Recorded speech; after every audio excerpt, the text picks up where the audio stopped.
Welcome, everybody. This is Red Sports Radio. I'm Tyler. Here we got James. And in the house today, we got someone special, Adam.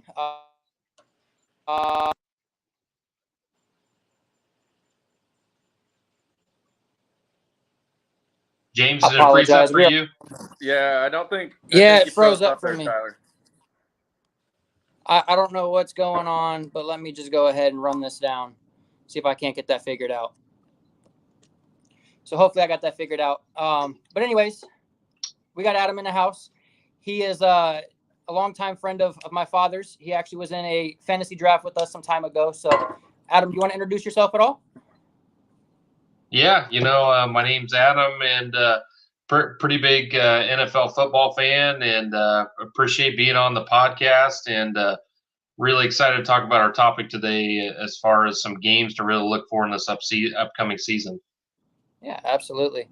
So, like Adam said, we are going to talk about some of our key matchups, games that might determine, playoff implications, and then also maybe, who might win the division out based off of some of these games. So I'm going to start off with James actually today. What game, number one, you have in your mind that, you want to kind of hit us off with today?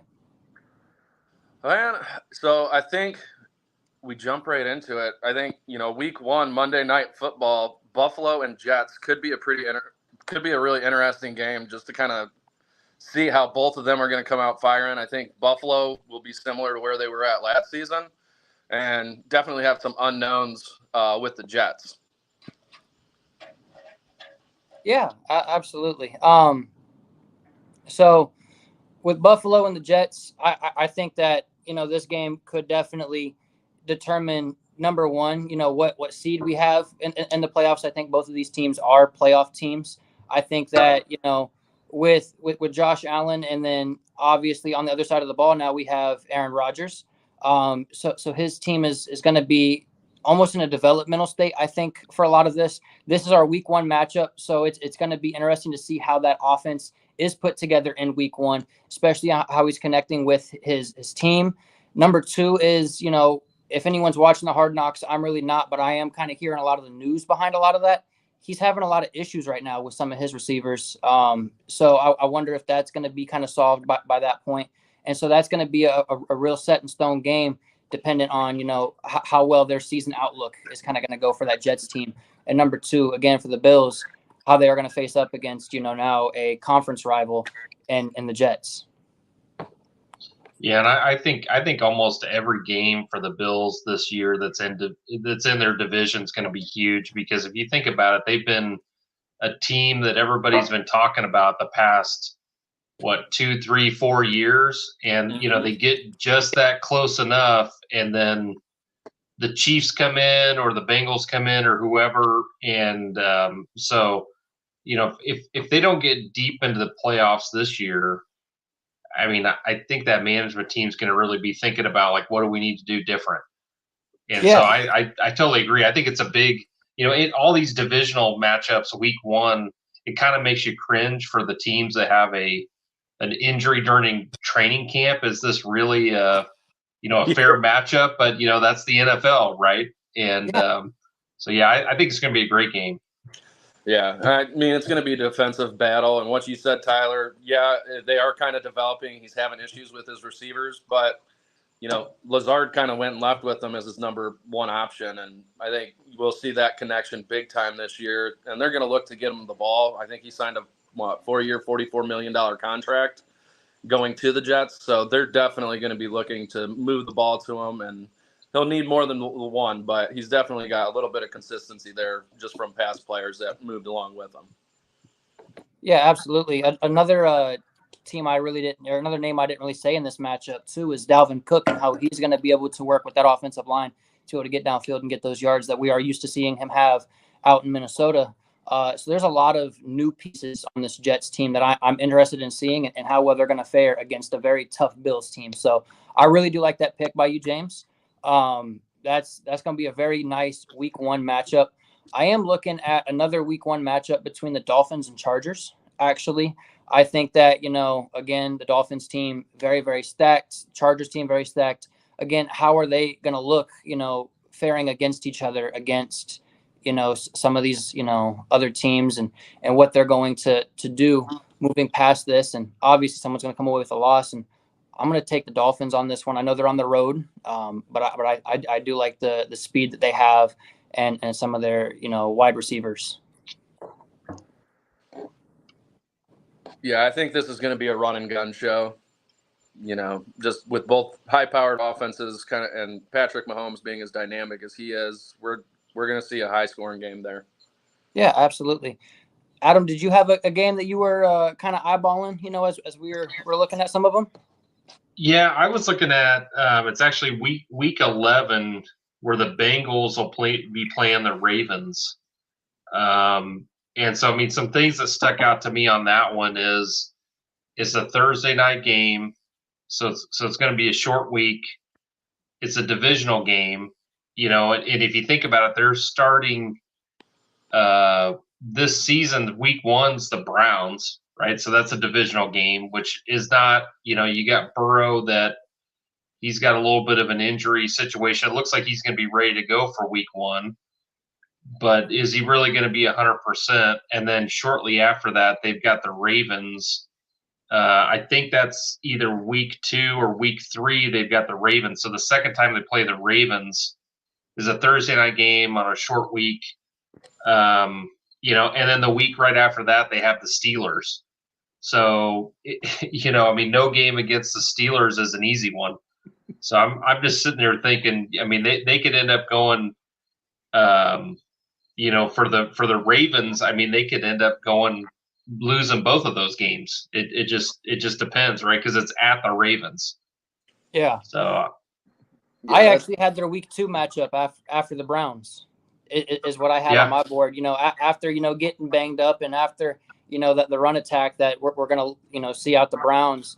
How are they going to be able to turn around and handle Lamar Jackson, his threat, as well as now his receivers and that aspect as well. So again, both of those matchups, week 11, week 2, no matter which way you cut the cookie, they're going to have to play that team twice. And it's going to be interesting to see, how well they can fare up against them. I do like that pick, but absolutely. Yeah. I had another one in week 16 with the Bengals and Chiefs. It's two teams that seem to always make the championship game, the AFC championship, and again, this might just be a rematch of that, and might be what the AFC championship is going to look like. So how well are these teams going to fare up against each other? Again, Joe Burrow's the only team I think to knock off Patrick Mahomes in the playoffs in those later stages. So I'm interested to see if what he's able to do later down the season. We're looking at week 16, so a couple weeks out before playoffs hit. And again, this game is also going to probably give a lot of implication as to who's going to be seated higher and who might even get that week 1 bye.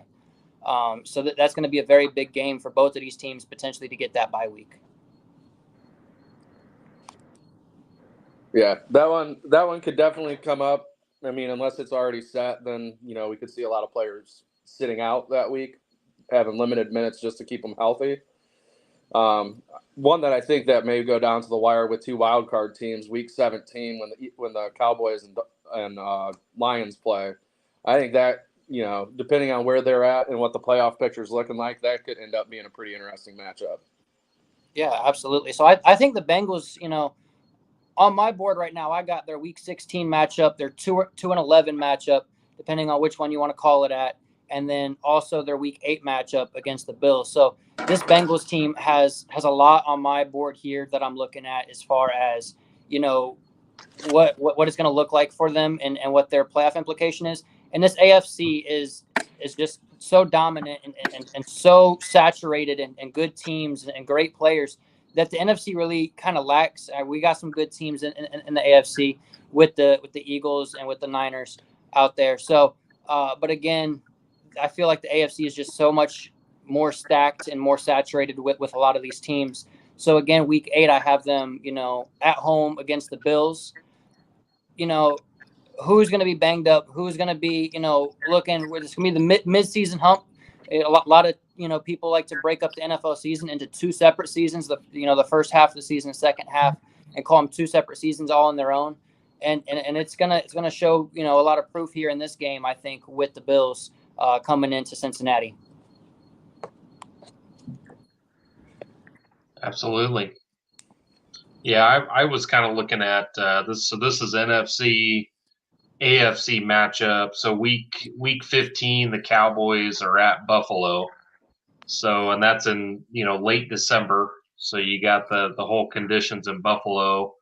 Oh yeah, It's an evening game, right? So it's going to be a little bit colder, a little bit hopefully some snow, right, for the viewers. And I mean, really, the game could mean something for both of them, right? Obviously, in that AFC East, you've got you've got with Buffalo, you've got the Dolphins, and you've got the Jets that are pretty high expectations, and then for the Cowboys, in their division, they've got the Eagles. So again, it's a non-conference game, non-divisional game, but I think that's going to be a big one, and certainly just seeing those two defenses go at each other, I think is going to be really interesting. Oh yeah, absolutely. And then, like I said, with that, the NFC being or the AFC being as saturated as they are, I did mention two teams in the NFC, and they actually have a Week 12 matchup. It's the Eagles and 49ers. And so this very well could be, a very, game that we see potentially end up being in the playoffs. And so I'm interested to see how both of these teams fare against each other, as both of these teams potentially could end up being one or the other team that ends up making it to the Super Bowl this year. It's going to be in San Francisco. Is it going to be in San Francisco when they hit the playoffs? This game might swing it one way or the other. So I'm interested to see exactly how Philadelphia is going to fare. Going back to the Super Bowl last year, are they going to make it back this year? How are they going to fare against a very, very well-stacked 49ers team? They got Christian McCaffrey, Deebo Samuel, Brandon Ayuk. It's a very stacked offense. They picked up pieces on that defensive side, and they really haven't lost anybody off of that team. So they're going to come in swinging. It's going to be on their home turf. I'm really excited to watch this game in Week 12 between the 49ers and Eagles. Yeah, I mean, I think it's going to be a stout defense, obviously, from the 49ers. I mean, the past several years, it's been pretty stout. And then, you've got Brock Purdy, Mr. Irrelevant, just curious to see how he does this year, right? Was it a flash in the pan, and just a spark that's since gone away, right? That it was just kind of, Mr. Irrelevant luck, or is he actually going to turn into something special in the NFL? I mean, I think that's one of the big storylines for this year for sure. Yeah, absolutely. It's one of my favorite stories to potentially talk about, all throughout the seasons between both of these teams and exactly, what direction they're going to go, especially with, both of them being very strong, playoff teams going into the year.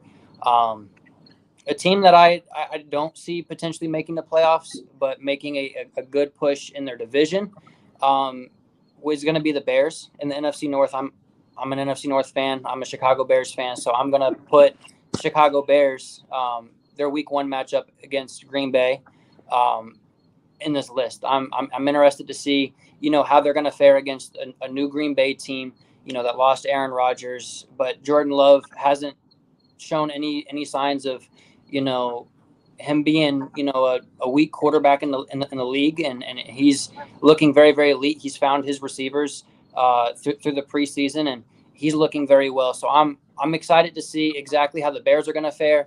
Again, Justin Fields adding in DJ Moore, with the loss of David Montgomery in the backfield, keeping Khalil Herbert as their, main back, picking up Devonta Foreman. So there's a lot of things going on between this rivalry. It's the most storied rivalry in all of, the NFL. So I'm kind of interested to see what this year brings to that rivalry. I think it'll be interesting to see. And as also a North fan, I'm a Lions fan, though. Please, no other team has drafted 3 Hall of Fame quarterbacks one after another. Come on. Don't let it come there. I wish Jordan Love the absolute best, but as a rival having to play Green Bay, drafting 2 back-to-back Hall of Fame quarterbacks is unreal. If it happens a third time, we should all we need to disband the North. Yeah, it just seems unfair. It just seems unfair, right? Yeah, absolutely. How are you drafting that way?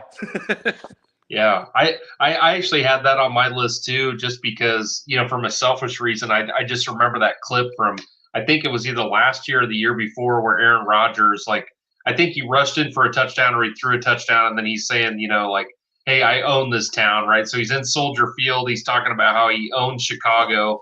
It just how demoralizing it could be if Jordan Love goes in there and just tears them up, right? Yeah. So.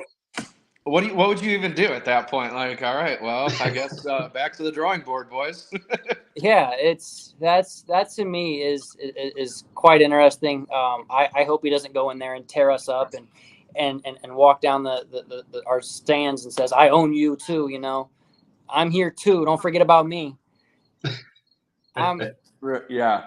But to your point though, James, it is interesting to see, how the Packers are drafting, at the quarterback position. We're at number 2 in the Hall of Fame. Obviously Aaron Rodgers hasn't made it there, but he's going to be a first ballot Hall of Famer by the time his career's done. So, I did say he was a Hall of Fame quarterback. We all know he is a first ballot Hall of Famer. I don't think there's any question to that by anyone. If you disagree, please throw it in the comments. I would love to talk to you as to why Aaron Rodgers is not a Hall of Fame quarterback. Yeah, absolutely. Go ahead, drop that in if you don't agree with that statement at all. I don't think that's a stretch. But again, in that matchup though, if Jordan Love goes crazy, is on the other side of the ball is Justin Fields. Is he going to snap out of it? He's only got 5-6 wins under his belt under 2 years. As an NFL quarterback, is he going to be able to step up and take that leap and be able to take down, multiple time reigning champion of the NFC North and the Green Bay Packers? Are we able to put that behind us and actually start to win this rivalry? I think the Packers now have more wins against the Bears, which a couple years ago I wrote my freshman paper in high school, about the rivalry and how the Bears had more wins, and that has quite easily shifted back over to the Packers sideline. So hopefully we can turn that table around. And I'm interested to see how this is, the next chapter of this rivalry is going to go now that Aaron Rodgers is gone. So that week 1 rivalry matchup is going to be very, very fun, at least for me to watch. And I feel like a lot of other people are going to be tuning into that one just because of, the story behind that one. Yeah, the Bears really own that rivalry. Pre-1970? Yeah, it's sorry, but wow, shots at me, and I'm just a fan. But no, they've definitely had the better of the Bears for several years now, and I'm excited to turn a new chapter and hopefully open up to a potential Bears starting to take over that rivalry. But again, that's that rivalry week 1. That's that matchup. So look for that one. I had one more, I think, on my board here between the Eagles and the Chiefs in week 10. Again, 2 really great teams. I think that Super Bowl matchup again from last year. Week 10 is when this game's going to happen. Are the Chiefs going to win 2 times in a row against them? I see it happening only because it is in Kansas City. But again, no one saw what Jalen Hurts was until last year when he really stepped out of his mold and really became the quarterback that we all expected him to be when he came in. And all of a sudden now he's looking great, and he's hitting targets in stride, and he's making plays with his feet. And I'm excited to see maybe are the Eagles able to outlast the Chiefs in Kansas City, which is probably one of the hardest places to play.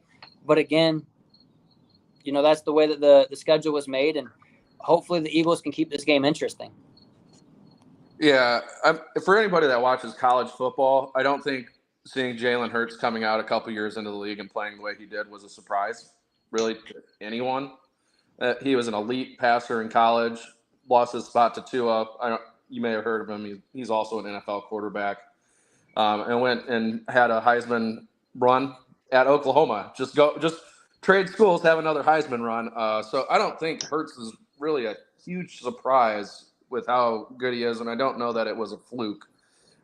Just kind of watching him from, when he was playing at Alabama to playing at Oklahoma, now in the NFL, the guy just needed to have his chance, get some snaps under his belt. Going to the NFL is completely different than college ball. So once he got that experience and then seeing him become the elite passer, and not just passer, running, like his domination really isn't a huge surprise to me. I can't really speak for everybody, but I think we saw him dominate in college football. So it's not a huge surprise the way he's taken over there at the Eagles. Yeah, I think with that matchup, it's just kind of like a bonus, right? Like, I mean, we're talking about some of the, I had on my list where Kansas City and the Bengals are going to play on New Year's Eve, right? It's like just seeing Mahomes and Burrow go against each other, and then Mahomes and Hurts go against each other again, right? And then, I didn't look at the schedule enough to see if Kansas City's playing the Bills again, but just seeing those two match up, I feel like we're going through a season of NFL football where we're going to be really spoiled, right? I mean, you think about, you got Allen, Mahomes, you got Justin Herbert, and anyway, it's just there's so many intriguing quarterbacks that are going right now, and hopefully, for the Bears, your Justin Fields turns out to be the real deal up there and not a flash in the pan, just last year. So, I mean, there's just so many good quarterbacks right now in the NFL that it makes it so interesting. Yeah, these high-scoring offenses are a lot of fun. Looking at Week 14, I think you got the Eagles going to the Cowboys, to Dallas. That's going to be I think that'll be a huge game, especially being later in the year. I think we'll definitely see. Well, I mean, we'll see both teams in the playoffs. That's going to have to do with where they're going to stand there. But that rivalry is always so much fun to watch, even not being a fan of either of the teams. It's just fun to see like a true rivalry in professional sports. Yeah, absolutely. And I think that now with, like I was saying earlier, with how saturated that AFC is, that there's a whole bunch of new rivalries starting to form, and a whole bunch of new, clashes. And to your point, Adam, we are getting spoiled through the NFL season just because of how great everybody is now. It's not, one or two powerhouse teams where we're seeing the same teams hit, the playoffs every year, the same teams going to the Super Bowl every year. And it's everybody's dominant, and everybody is really trying to fight for that. And it's not like I'm saying that they weren't before, but it's to the point now where it's almost anybody's game. Truly, it doesn't matter where you're at in your division. It doesn't matter who you are. It's just as long as you got a great quarterback, which is there's plenty to go through right now. And, as long as you got, the receivers to back it, you're going places, and you're going to make NFL fun to watch, from a fan standpoint, from a coaching standpoint. And then obviously, sitting there as a player, it's fun to play the game when everyone's got the same mentality of go out there and play your hardest and go out there and give it your all every single week, because every single week has an implication of you might lose the playoffs just because of how great everybody else is. Yep, absolutely. And I had on my list, so AFC East, I mean, back to what James was saying, I mean, I hate when you get to the Week 18 games and there's like everybody's sitting out, right? Because it doesn't matter. But I mean, I'm looking at, so Week 18, Bills at Dolphins, right? So I mean, I think that AFC East is going to be so competitive. I think the AFC East and the AFC North are both going to be super competitive. And so Week 18, I mean, I wrote down here, so the Dolphins play the Jets Week 15, right? So they've got a good defense right now. That hopefully they've got a good offense. The Jets have a good offense coming to this year, right? Week 16, the Dolphins play Dallas, right? So again, another tough defense and an offense that can put up some points. Week 17, they've got Baltimore, right? Which is never, and it's at Baltimore, Week 17, so cold weather game. And then you got Week 18 against, hey, we should be coasting down, hopefully getting some rest before the playoffs. And here come, Josh Allen and the Bills, right? So I mean that 4 game stretch is rough, right? And just even even if the Dolphins win half of those games, I mean just the psychological impact of facing those good teams, right? That's either going to help them really get prepared for the playoffs, or it's going to really shut them down. I mean that's a tough stretch right there. Oh yeah. That's a gauntlet. That's hit one great team, move on to the next, and move on to the next. And to be honest, I'm kind of excited to hear the press conferences after some of those games. What are the players saying and what are the coaches saying? Because it's like, goodness gracious, we got another powerhouse, coming in, or we're going to another powerhouse place. And it's fun to hear some of their responses. Sometimes, they give us a couple good laughs every year. But yeah, so I think actually we've covered every single matchup I had. Actually, I think I got one more week 9 between the Colts and Panthers. So I think by this time, both of their rookie quarterbacks will be starting with Anthony Richardson and Bryce Young and the Panthers. Just to see, how these guys are going to fare against each other and how they're looking throughout the season. Maybe not this game specifically, but again, it's their same age or same draft class, and how this draft class is going to be able to fight against each other. So I'm interested to see, what pick 1 was Young, and then what was it? 4 was Richardson, if I'm not mistaken. I think pick 4. Was pick 4 to Richardson. So again, 2 top 5 picks in the draft going head to head in week 9. I'm excited to see exactly what these two guys have to bring, against each other. Yeah, I think that's going to be a really fun matchup. Richardson, if he doesn't tear his ACL, I think wins the Heisman last year, playing for Tennessee with the year they were having before that happened. And, he's in that conversation as the number 1 pick. He was the number 4 pick with a torn ACL. So I think he's a week 1 starter for the Colts, I think they announced. And, I think that will definitely be a lot of fun. By then we should see, is Bryce Young's height going to be an issue? Kind of one thing that kept coming up during the draft with him. Obviously he's got the arm strength. He has the skill to get out there, but there are those intangibles. But definitely going to be a fun matchup. Love seeing the new QBs to add into, these crazy athletic QBs that we're seeing now, where it's not just, people sitting in the pocket. They're making plays out of nothing. Yeah. Yeah, and I think that Colts matchup with Carolina. I mean, and I'm not sure where it's at, but it's Frank Reich, right? And it's like kind of like either a homecoming or the Colts coming into Carolina, so that's going to be an interesting dynamic. And then I'm really curious on the on the Panther side to see how Miles Sanders does. They're coming over from the Eagles, and just to see is he somebody from a fantasy perspective that people are feeling really good about drafting, or is he going to be a dud? I know I had him a couple years in Philly, and I was kind of disappointed, and I'm wondering if in Carolina he's going to be getting a lot of passes from Bryce, because they really don't have a whole lot of good receivers right now. I think they've got Adam Thielen came over, and that's the only other receiver I can think of that's on their team right now of any note. I mean, I know DJ Moore went to Chicago, and so could be an interesting run. I mean, I think the one thing that Anthony Richardson has going for him is he's got a decent line, right? And I don't know so much about that line in Carolina, so I'm just hoping that Anthony Richardson doesn't get sacked so many times that he kind of gets shell-shocked or gets injured like Andrew Luck did. So,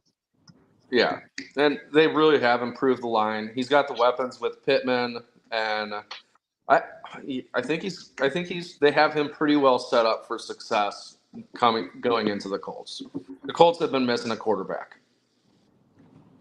Yeah, and I think that with this draft pick, you hit the nail on the head there. They filled it in, and especially, he looked very mobile. He's very well on the run. So I'm excited to see exactly how well he fits into that team, and hopefully he can stick around a little bit longer, than Luck did. And I know that they've been doing the quarterback shuffle for some years now, and it seemed like Luck was in there for 2 years before he left, and it was actually a lot longer than 2 years, but it really felt like that's what it was. So I'm praying, to see him succeed. He's, more local team to me than Chicago is. But again, like I said on week one, I'm not a Colts fan, and it has a lot to do with the fact that they got rid of or traded out, Hall of Fame quarterback, and they wanted to go a different direction, and that quarterback ended up kicking Tebow out of the league. Now, he wasn't going to make it anyways, but I was a big Tebow fan. I'm a Florida fan. So, again, a little bit there. So I'm not a fan of the Colts, just for that one reason alone. It's not the greatest reason not to like a team, but again, we all have our reasons not to like somebody, and that's mine for there. So if you wanted to know why I said that back in our first episode of this year, that's why I said that. But again, I really do want to see Richardson develop and become that quarterback that he was talked about, on draft day. So I'm excited there. And then again, with Bryce Young, he's going to have to make a lot happen. I think Miles Sanders is going to carry that team. And to your point, Adam, as far as the fantasy standpoint, I'm not afraid to draft him in my leagues, especially if it's, mid to later rounds. If he's still available, I'm picking him up. He's a great flex option. He can catch the ball, very well. We saw it on the Eagles team. And then again, in the run game, he can get downfield very, very quickly.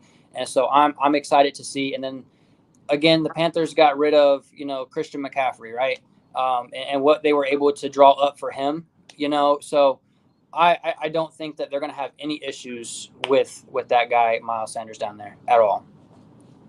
Yeah, I'm hoping he does well. I mean, I think the other storyline, this year in the NFL that I don't think is getting as much press as, I mean, you've got Aaron Rodgers that changed teams, right? But you've also got Derek Carr and Jimmy Garoppolo that changed teams, and it's like, I mean, if you think back, I mean, really, Brady and Peyton Manning were successful in changing teams, but almost every other quarterback that changed, after they had a really good career somewhere else, just really doesn't pan out, right? And so, I mean, and I think you add on to that, I almost feel like Russell Wilson's last year doesn't really count, right? Because it sounds like it was a coaching nightmare. So you got Russell Wilson with an actual good coach. You got Derek Carr at the Saints. It's got a decent defense and is going to have some decent weapons on offense with Michael Thomas back healthy finally. And then you got Chris Olave, and then I know they got Alvin Kamara, which I think he's going to be suspended for a few games. But then you got Jamal Williams and Kendre Miller. And then, in Vegas, just seeing how that goes with Jimmy Garoppolo, I mean, pairing back up with Mike McDaniel will be kind of an interesting situation. So I think that'll be fun. I'm glad you brought up Jimmy G. How much of that Shanahan is probably one of the best football minds of the younger generation of coaches. He's Jimmy G. A lot of his success, I think, can be attributed to him. Brock Purdy last year, and Shanahan said, you just plug and play, and it just kind of works. So where does that end up for him going and playing somewhere else? Yeah. Yeah, it makes me wonder if Mike McDaniel will be on a pretty, or Josh McDaniel, sorry, will be on a pretty short leash, right? So I mean, if you had Derek Carr, Devontae Adams, and Darren Waller and Josh Jacobs.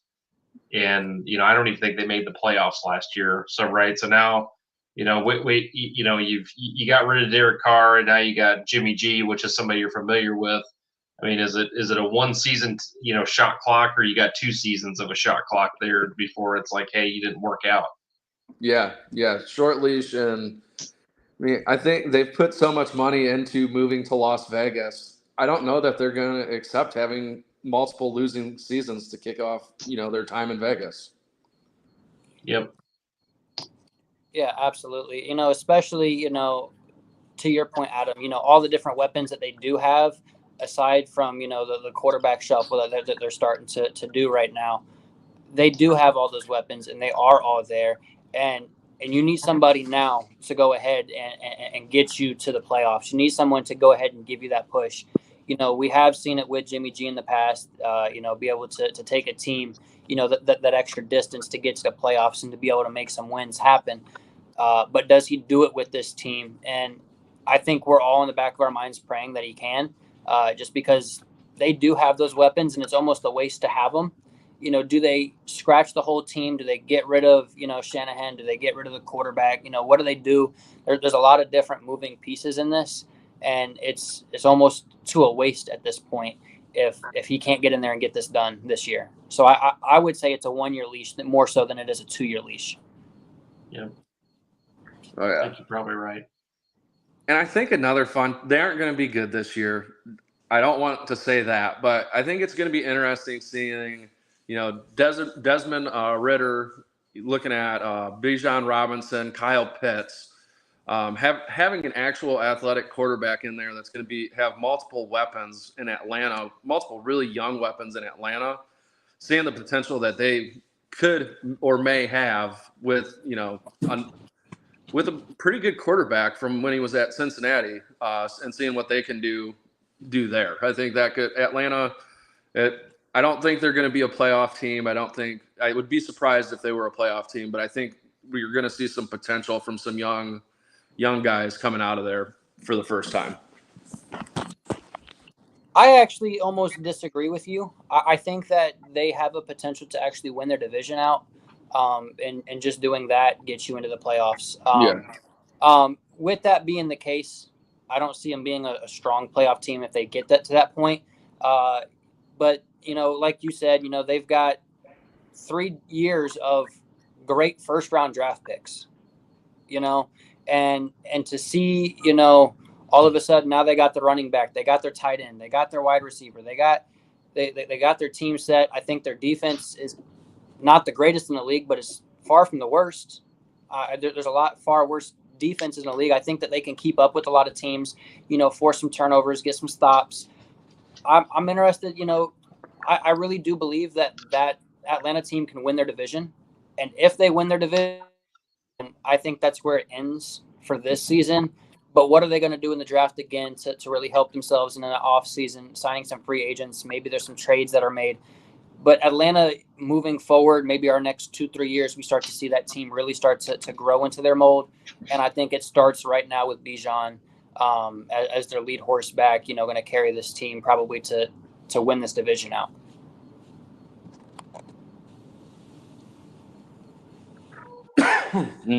Yeah, Bijan's was exciting to watch. So just seeing some more of him and how dynamic he can be at the next level, it'll be a fun thing to sit back and watch. Yeah, absolutely. James, was there any other games on the market that you were wanting to discuss today? I think we've pretty well covered them.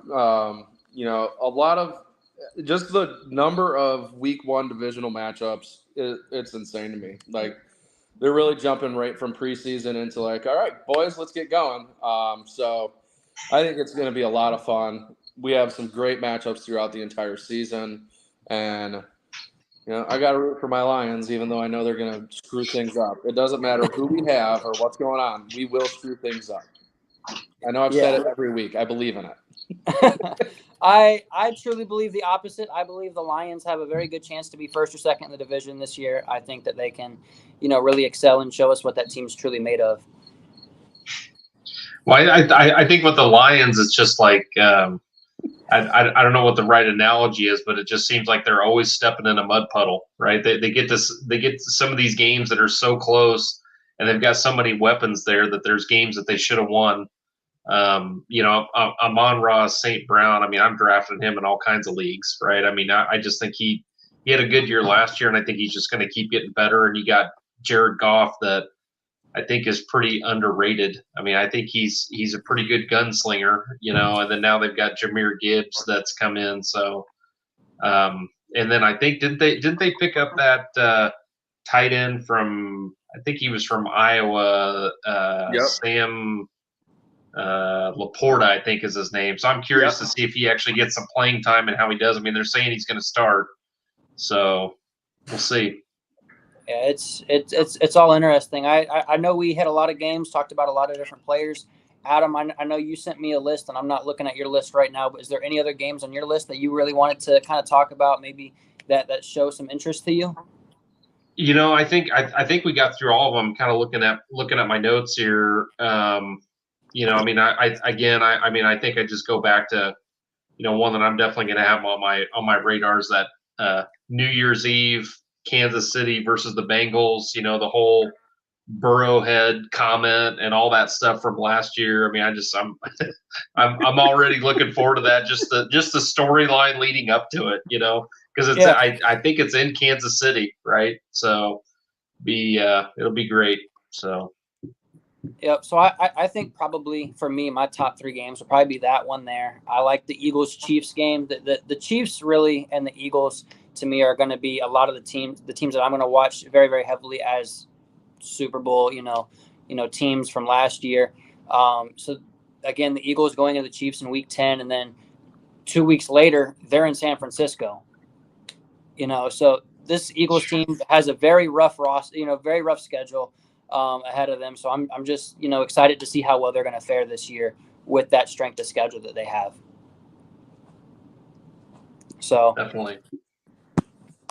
With that being said, I think we've covered everything, guys. Adam, it was definitely a pleasure, having you on, talking to you, getting some, your thoughts, and hopefully maybe later on in the season, if you want to be back on, I think James and I would love to have you back, man. Oh yeah. Definitely. Hit me up, man. It was a good time. Yeah, absolutely.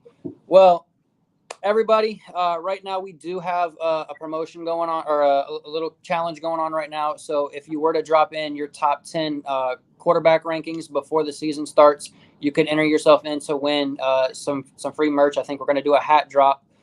So I'll leave a link to that down in the description. So if you want to enter yourself in there, Adam, go ahead and enter yourself in as well. Sweet. I'll do it. Go back in, drop in your top 10 quarterbacks, whoever's got the best rankings by the end of the season. Maybe even midway. I think we got a couple of different ones. We might have to adjust it, but we'll go ahead and give out some free merch there, and kind of kick things off right there. With that being said, we also have our TikTok link down there. I post every single day. It's a struggle. I definitely want to get over that 200 view hump there. Let's get that rocking. So there's a lot of things going on right now at Red Sports. But with this being said, I think that this is going to be the end of our stream today, guys. All right, take it easy. Thanks for coming on. Absolutely. Yeah, we'll see you. See ya.